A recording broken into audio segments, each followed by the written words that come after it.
नमस्कार, कैसे हैं आप लोग। उम्मीद करते हैं दोस्तों आप लोग बहुत अच्छे होंगे और आपकी पढ़ाई भी बहुत अच्छे तरीके से चल रही होगी। दोस्तों ये है हमारी एसएससी जीडी हिंदी का प्रैक्टिस सेट नंबर 1। दोस्तों आज से हम स्टार्ट करते हैं। आपको हिंदी की भी प्रैक्टिस सेट करवाएंगे और जीके जीएस का भी करवाएंगे, मैथ का भी करवाएंगे और रीजनिंग का भी करवाएंगे। तो डेली आपको एक एक प्रैक्टिस सेट प्रोवाइड करवाएंगे। तो ठीक है, आप लोग प्रैक्टिस सेट को देखना ना भूलिए। आइए स्टार्ट करते हैं हिंदी की प्रैक्टिस सेट नंबर 1। दोस्तों पहला क्वेश्चन है, य का उच्चारण स्थान है। य का उच्चारण स्थान बताना है। ओष्ठ, दंत, मूर्धा, तालु। क्या होगा य का उच्चारण स्थान? तो दोस्तों आपका जो करेक्ट आंसर होगा वो होगा तालु। ठीक है, तालु में आपके आते हैं छोटी ई, बड़ी ई, च वर्ग माने च छ ज झ इया।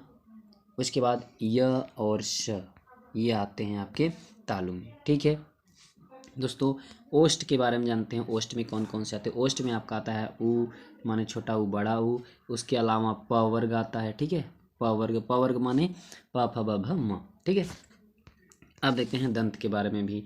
दंत क्या है? दंत में कौन कौन से वर्ण आते हैं? तो दोस्तों दंत में आपका आता है लड़ी। उसके बाद त वर्ग।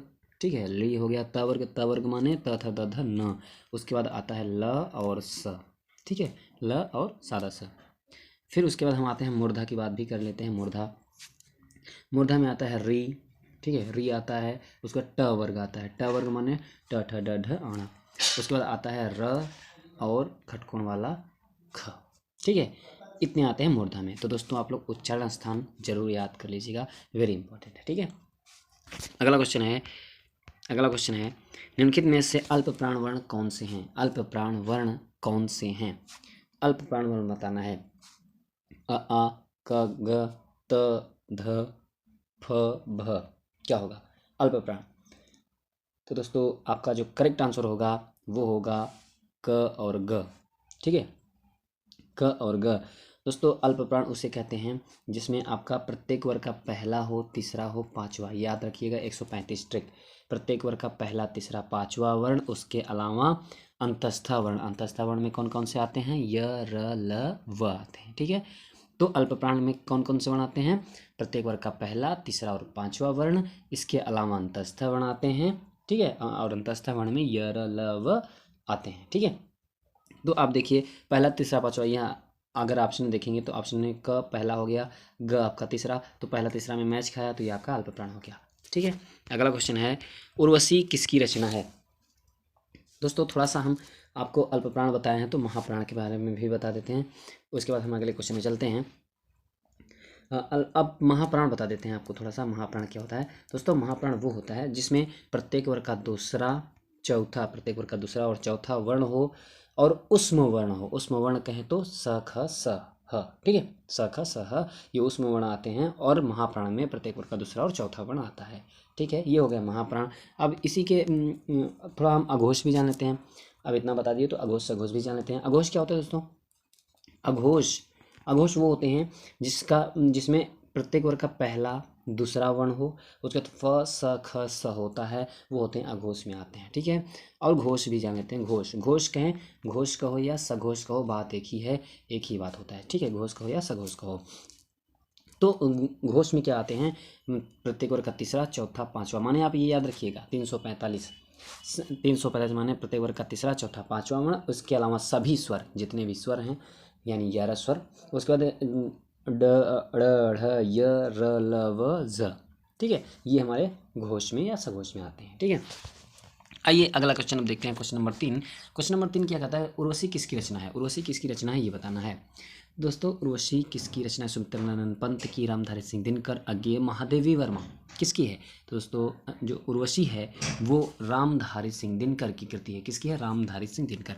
दोस्तों उर्वशी हम बता दें आपको उर्वशी के बारे में थोड़ा सा कि 1972 में रामधारी सिंह दिनकर जी को 1972 में रामधारी सिंह दिनकर जी को 8वां हिंदी का 8वां नंबर का जो ज्ञानपीठ पुरस्कार मिला था रामधारी सिंह दिनकर को, उनकी कृति उर्वशी के लिए। ठीक है, अब जो पहली कृति थी हिंदी में ज्ञानपीठ पुरस्कार प्राप्त करने वाले जो थे, अब उनके बारे में भी जान लेते हैं। सुमित्रानंदन पंत जी को चिदम्बरा के लिए, उनकी कृति है चिदम्बरा के लिए वर्ष 1968 में डेट याद रखिएगा, 1968 में इन्हें चौथा नंबर का ज्ञानपीठ पुरस्कार मिला था। ठीक है, उसके बाद अब अगला ऑप्शन हमारा है अज्ञेय जी के भी बारे में जान लेते हैं।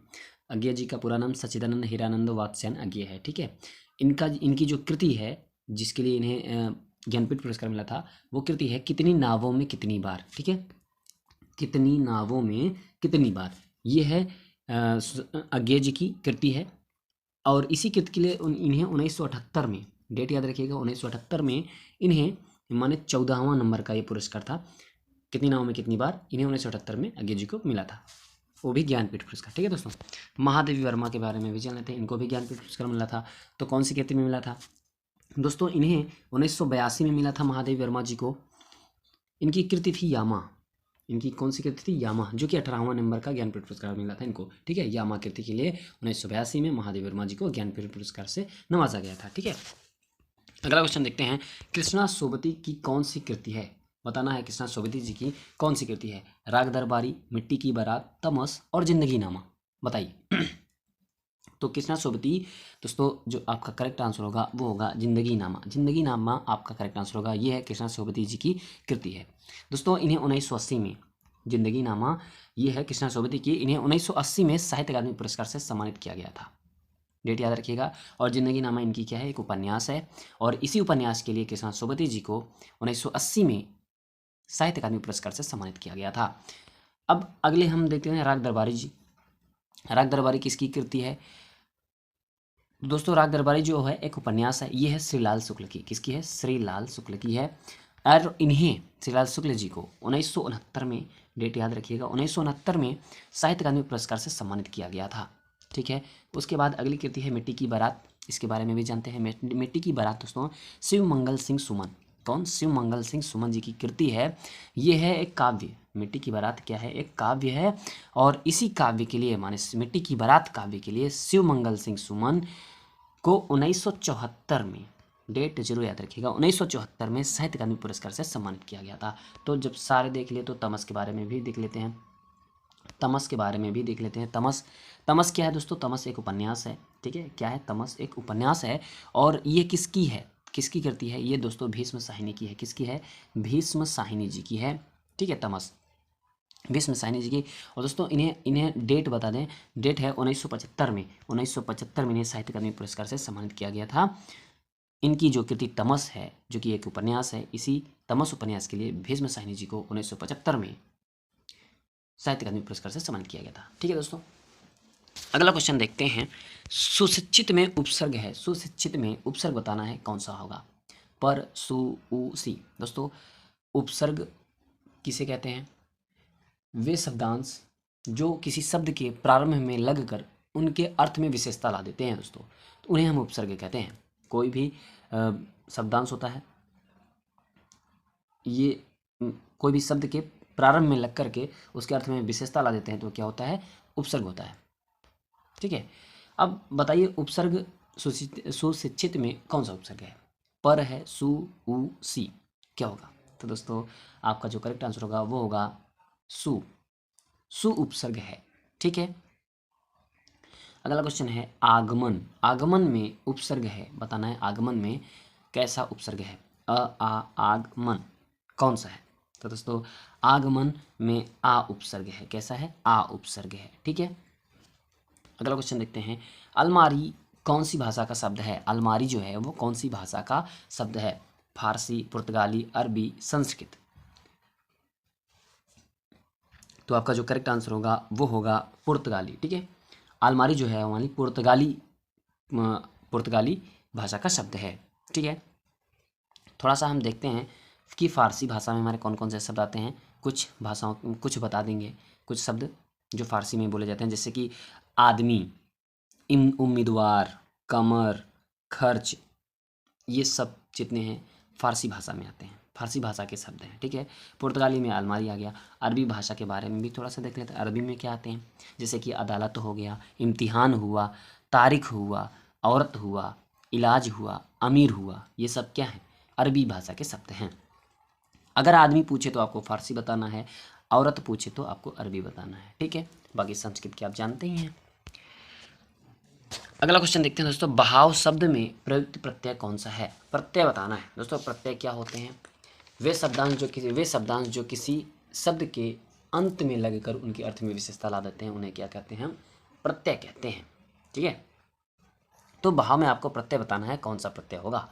तो बहाव में दोस्तों कौन सा प्रत्यय होगा? बह होगा या हाव होगा या आव होगा या आवा होगा? क्या होगा?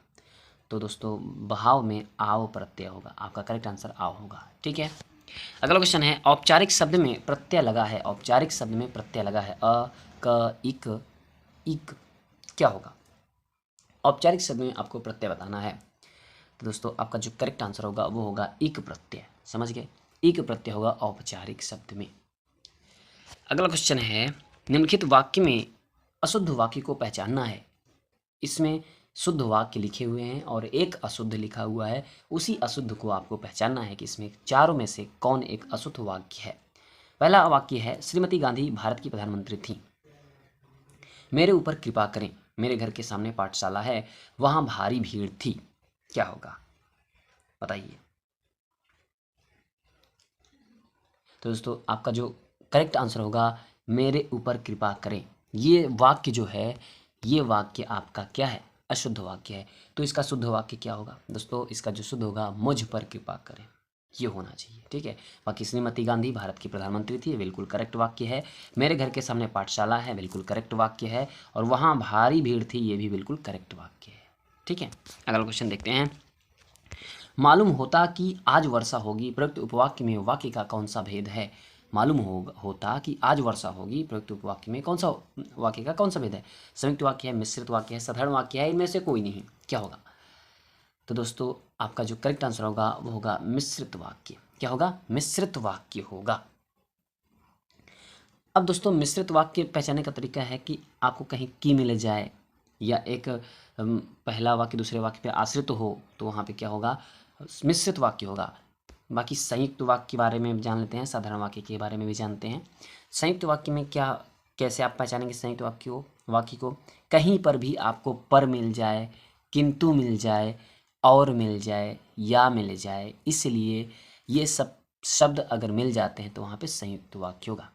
ठीक है, और साधारण वाक्य जैसे कि बच्चा दूध पीता है, एक क्रिया एक कर्म होगा, तो वहाँ पे क्या होगा? वहाँ पे साधारण वाक्य होगा। ठीक है, अगला क्वेश्चन देखते हैं, किसी से लड़ाई मोल नहीं लेना चाहिए। वाक्य में कौन सा भेद है? किसी से लड़ाई मोल नहीं लेना चाहिए, वाक्य का कौन सा भेद है? विधानार्थक वाक्य, निषेधार्थक वाक्य, प्रश्नार्थक वाक्य, आज्ञार्थक वाक्य। दोस्तों किसी से लड़ाई मोल नहीं लेना चाहिए, इसमें आपका जो करेक्ट आंसर होगा वो होगा निषेधार्थक वाक्य। क्या होगा? निषेधार्थक वाक्य आपका करेक्ट आंसर होगा। ठीक है दोस्तों, विधानार्थक वाक्य क्या होते हैं? विधानार्थक वाक्य वो वाक्य होते हैं दोस्तों जिस वाक्य में किसी बात का होना पाया जाए। क्या? जिस वाक्य में किसी बात का होना पाया जाए वहाँ पे विधानार्थक वाक्य होता है। जैसे कि हम एग्जाम्पल के माध्यम से समझते हैं, रामू और श्यामू परीक्षा देने चले गए। तो इसमें किसी बात का होना पाया जा रहा है कि रामू और श्यामू परीक्षा देने गए हैं, तो यहाँ पे क्या होगा? विधानार्थक वाक्य होगा।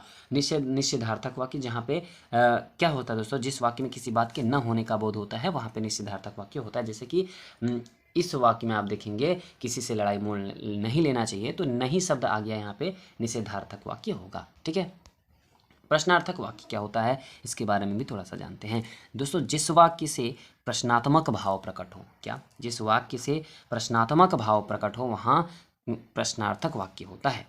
जैसे कि एग्जाम्पल हम आपको देते हैं, वह कौन है, वह कहाँ जा रहा है, वह क्या कर रहा है। कभी भी आपको प्रश्नवाचक वाले शब्द मिल जाएं तो वो प्रश्नार्थक वाक्य में चले जाएंगे। आज्ञार्थक वाक्य क्या होता है? जिस वाक्य से आज्ञा, उपदेश अथवा आदेश देने का बोध हो वहाँ पे क्या होता है? आज्ञार्थक वाक्य होता है। ठीक है, जिस वाक्य से आज्ञा आपको दिया जाए, उपदेश दिया जाए अथवा आदेश देने का बोध हो वहाँ पे होता है आपका आज्ञार्थक वाक्य। जैसे कि मैं कह दूँ शीघ्र जाओ, तो शीघ्र जाओ वरना गाड़ी छूट जाएगी, शीघ्र जाओ वरना गाड़ी छूट जाएगी, तो यहाँ पे क्या हो रहा है? आज्ञार्थक वाक्य है। अगला क्वेश्चन हम आपको बताते हैं दोस्तों। ठीक है, बुढ़ापा में किस प्रकार की संज्ञा है? बुढ़ापा में किस प्रकार की संज्ञा है बताइए। दोस्तों बुढ़ापा में जो हमारा संज्ञा होगा वो होगा भाववाचक संज्ञा होगा। क्या होगा? भाववाचक संज्ञा होगा। आपका करेक्ट आंसर बुढ़ापा में भाववाचक संज्ञा होगा। ठीक है, यहाँ पे हमारा आता है संज्ञा। तो संज्ञा हमारे कितने होते हैं? संज्ञा के टाइप जो होते हैं वो 5 प्रकार के होते हैं। कौन कौन से होते हैं? एक होता है हमारा व्यक्तिवाचक संज्ञा, एक होता है जातिवाचक संज्ञा, एक भाववाचक संज्ञा, एक समूहवाचक संज्ञा और एक द्रव्यवाचक संज्ञा। ठीक है दोस्तों, ये थे हमारे संज्ञा के 5 टाइप। ठीक है, अगला क्वेश्चन है, निम्न में से कौन सा शब्द स्त्रीलिंग है? स्त्रीलिंग शब्द को पहचानना है। विवाद, सार, रूप, आय। क्या होगा? स्त्रीलिंग शब्द है तो आपका जो करेक्ट आंसर होगा वो होगा आपका आय। आय शब्द आपका क्या है? स्त्रीलिंग है। ठीक है, जैसे पूछते हैं ना आपकी आय कितना है, आपका आय कितना है, ये नहीं पूछा जाता। आपकी आय कितनी है, आपकी आय कितना है, ये पूछते हैं लोग। ठीक है, तो यहाँ पे स्त्रीलिंग शब्द होगा। विवाद क्या है? विवाद हुआ, हमेशा विवाद हुआ आता है, विवाद हुई नहीं होता। ठीक है, तो विवाद, सार और रूप ये तीनों क्या हैं? पुल्लिंग है, बाकी आय आपका स्त्रीलिंग है। ठीक है, अगला क्वेश्चन है, किसका प्रयोग सदा बहुवचन में होता है? किसका प्रयोग सदा बहुवचन में होता है? आंसू, जनता, छाया, क्रोध। बताइए किसका प्रयोग सदा बहुवचन में होता है? तो दोस्तों हम आपको बता दें सदा बहुवचन में कौन कौन से वर्ण आते हैं। कुछ हम आपको इम्पॉर्टेंट शब्द बताते हैं जो सदा बहुवचन में आते हैं। जैसे आपको कहीं आंसू मिल जाए, केस मिल जाए, समाचार मिल जाए, दर्शन मिल जाए, प्राण मिल जाए, हस्ताक्षर मिल जाए, बाल मिल जाए, लोग मिल जाए, प्रजा, रोम, होश आदि ये शब्द अगर मिलते हैं तो वहाँ पे आपका सदा बहुवचन होगा। तो आप देखिए सदा बहुवचन पूछा है तो ये आपका जो आंसू है ना ये आपका सदा बहुवचन में आएगा, तो आंसू आपका करेक्ट आंसर होगा। बाकी जनता, छाया, क्रोध सदा एक वचन में होंगे। जनता, छाया, क्रोध। इसके अलावा क्षमा, छाया, प्रेम, जल, पानी, दूध, वर्षा, हवा, आग ये सब क्या है? सदा एक वचन में प्रयोग होने वाले शब्द हैं। ठीक है, अगला क्वेश्चन देखते हैं, किताब मेज पर रखी है, प्रस्तुत वाक्य में कौन सा कारक है? कारक आपको बताना है दोस्तों। कारक आपके होते हैं टोटल 8 और कारक आपको अच्छे से पढ़ के जाना है, एक क्वेश्चन आना ही आना है। तो किताब मेज पर रखी है, प्रस्तुत वाक्य में कौन सा कारक होगा? करण कारक होगा, संप्रदान कारक होगा, अधिकरण कारक होगा या अपादान कारक होगा? दोस्तों क्या होगा? तो आपका जो करेक्ट आंसर होगा वो होगा अधिकरण कारक। क्या होगा? अधिकरण कारक होगा। कहीं पे आपको में, पर, पे ये सब वर्ड आ जाएं तो क्या होगा? वहाँ पे अधिकरण कारक होगा। करण कारक कैसे पहचानेंगे? कहीं आपको मिल जाए ने या से या द्वारा तो वहाँ पे क्या होगा? जैसे कविता कलम से लिखती है तो कलम से यहाँ पे कलम के द्वारा हुआ तो यहाँ पे करण कारक हो जाएगा। संप्रदान क्या होता है? संप्रदान पे कहीं आपको मिल जाए के लिए, को, के वास्ते, के हेतु ये सब वर्ड आ जाएं तो क्या होगा? संप्रदान होगा। अधिकरण हमने बताया है। आपादान क्या होता है? आपादान का होता है से। ठीक है, से का माने होता है अलग होने के अर्थ में प्रयोग होता है से। जैसे प्लेटफार्म से गाड़ी छूट चुकी है तो प्लेटफार्म से गाड़ी छूट चुकी है माने प्लेटफार्म और गाड़ी अलग हो चुकी है, तो यहाँ पे क्या होगा? अपादान कारक होगा। ठीक है, अगला क्वेश्चन है, इनमें अनिश्चयवाचक सर्वनाम कौन सा है? अनिश्चयवाचक सर्वनाम दोस्तों सर्वनाम आपके 6 होते हैं। ठीक है, और मूल रूप से 11 सर्वनाम होते हैं, बाकी 6 सर्वनाम होते हैं। तो आपको बताना है अनिश्चयवाचक सर्वनाम कौन कौन से होते हैं। तो आपका जो करेक्ट आंसर होगा दोस्तों अनिश्चयवाचक सर्वनाम में वो आपका कोई आपका क्या होगा? अनिश्चयवाचक सर्वनाम होगा। आइए थोड़ा सा सर्वनाम के बारे में आपको डिटेल बताते हैं। सर्वनाम कितने हुए? 6 होते हैं। कौन कौन से होते हैं? एक होता है पुरुषवाचक सर्वनाम, एक होता है निश्चयवाचक सर्वनाम, एक होता है अनिश्चयवाचक सर्वनाम, एक होता है प्रश्नवाचक सर्वनाम और एक संबंधवाचक और निजवाचक। 6 के 6 वो बता दिए कौन कौन से? पुरुषवाचक सर्वनाम, निश्चयवाचक सर्वनाम, अनिश्चयवाचक सर्वनाम, प्रश्नवाचक सर्वनाम, संबंधवाचक सर्वनाम और निजवाचक सर्वनाम। दोस्तों हम आपको ये भी बताएंगे कि कौन से सर्वनाम को कैसे पहचानते हैं, उस वाचक शब्द को भी मैं बताऊंगा। तो आइए ध्यान से सुनते हैं। पुरुषवाचक सर्वनाम में 3 होते हैं। ठीक है, उत्तम, मध्यम और अन्य। उत्तम में आपको मैं और हम मिल जाएगा, मध्यम में तू मिल जाएगा और अन्य पुरुष में वह, यह, वे ये सब मिलते हैं तो पुरुषवाचक सर्वनाम में आएंगे। पुरुषवाचक सर्वनाम के अंतर्गत ये तीनों टाइप आते हैं।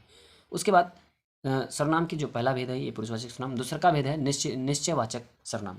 निश्चयवाचक सर्वनाम में क्या क्या आते हैं, कहीं आपको यह मिल जाए और वह मिल जाए, यह वह मिल जाता है तो वो निश्चयवाचक सर्वनाम में हो जाएगा। जैसे कि ऑप्शन नंबर ये, यह वह मिला तो क्या हुआ, निश्चयवाचक सर्वनाम। अनिश्चयवाचक सर्वनाम कैसे पहचानेंगे, कहीं आपको कुछ लिखा मिल जाए, कुछ लिखा मिल जाए, कोई लिखा मिल जाए तो क्या होगा, ये सब अनिश्चयवाचक सर्वनाम के अंतर्गत आएंगे। इसके बाद प्रश्नवाचक सर्वनाम को कैसे पहचानेंगे, कहीं आपको कौन मिल जाए, क्या मिल जाए, माने कौन क्या WH वाले शब्द अगर मिलते हैं तो वहाँ पे प्रश्नवाचक सर्वनाम हो जाएगा। ठीक है।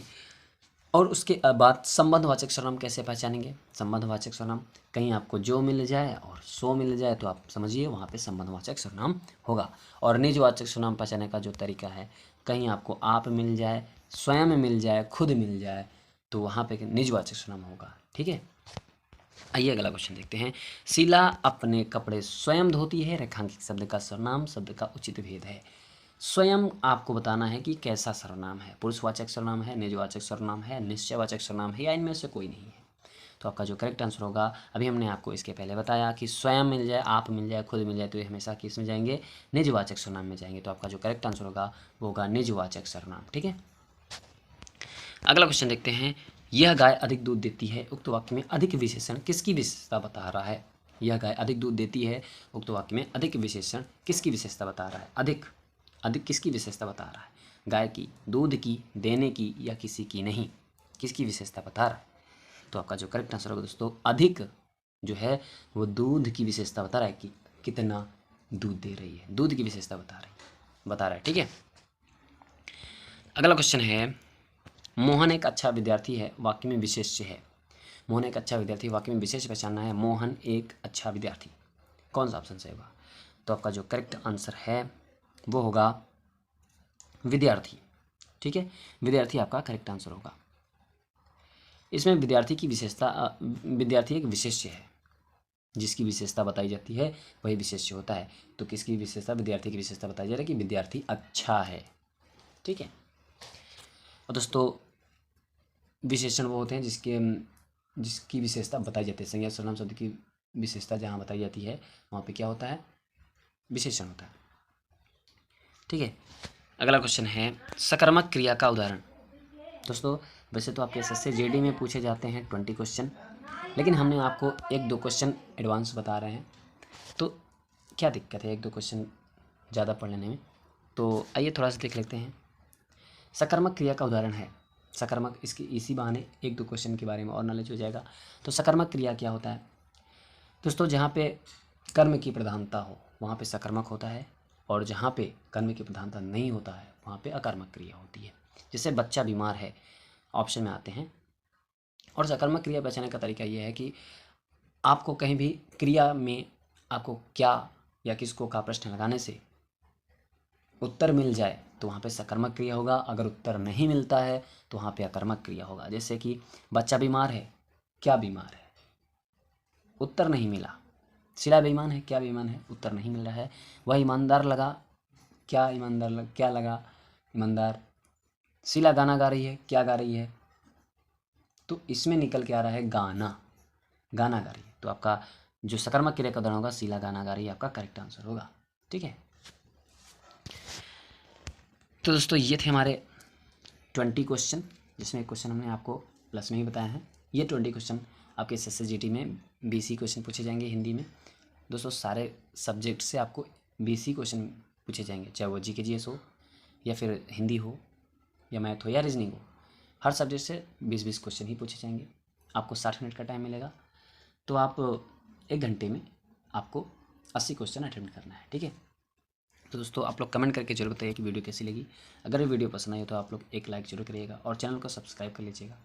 दोस्तों अपने दोस्तों तक जरूर शेयर करिएगा वीडियो को, ताकि वो भी इस वीडियो को देख के अपनी तैयारी को जांच सकें कि उनकी तैयारी अभी तक कितनी हुई है। ठीक है।